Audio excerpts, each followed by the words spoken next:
বলুন। ঘাটালে বর্তমানে বাস চলাচল স্বাভাবিক আছে, কেবলমাত্র বর্দা থেকে ইরপালা, খোড়ার, সুলতানপুর, মাউরুল লাইনের বাস চলাচল বন্ধ আছে গতকাল দুপুরের পর থেকে। কয়েকদিনে টানা বৃষ্টির ফলে ঘাটাল এবং ডিবিসি থেকে অতিরিক্ত জল ছাড়ার ফলে ঘাটালে বন্যা পরিস্থিতির অবনতি হয়, যার ফলে আমাদের বর্দা থেকে খোড়ার রাস্তার জলমগ্ন হয়ে যায়, বিশেষ করে পালপুকুরে প্রায় 1 কোমর জল।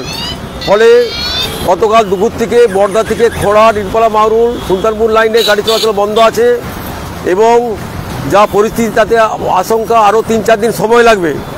তবে এ ব্যাপারে আতঙ্কিত হবার কারণ নেই, কারণ পুলিশ প্রশাসন সজাগ দৃষ্টি আছে। আমাদের মাননীয় সেচমন্ত্রী এবং মাননীয় মুখ্যমন্ত্রী প্রতিনিয়ত যোগাযোগ রাখছেন। কোন কোন রুটে বাস কীভাবে চলছে? আমাদের হাওড়া রুটে সমস্ত বাস চলছে, এদিকে ডানলপ, হলদিয়া রুটেও সব বাস চলাচল করছে। এদিকে ঘাটাল মেদিনীপুর, ঘাটাল পাঁশকুড়া, ঘাটাল গোপীগঞ্জ এই রুটে বাস চলাচল স্বাভাবিক আছে।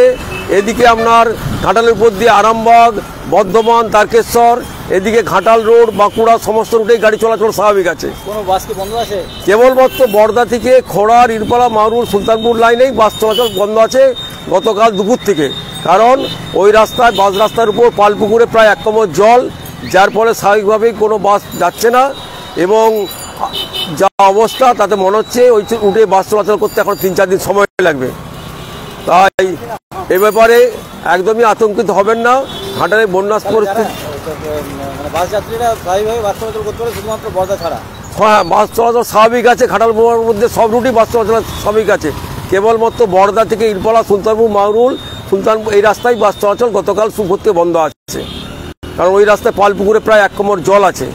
তবে আমরা যেটুকু জানি, খোঁজ নিচ্ছি, কেঠের নদীর জল কমছে, ঝুমি নদীর জল কমছে, কেবলমাত্র ঘাটাল নদীর জলটাই অল্প অল্প বাড়ছে। তাই এই ব্যাপারে আতঙ্কিত হওয়ার কিছু নেই, কারণ এ ব্যাপারে আমাদের মাননীয় মুখ্যমন্ত্রী প্রতিনিয়ত ঘাটালে বন্যা পরিস্থিতি নজর রাখছেন, যাতে করে ঘাটালে মানুষের কোনো অসুবিধা না হয়। প্রভাত পান, কনভেনার, ঘাটাল মহকুমা বাস সংস্থা।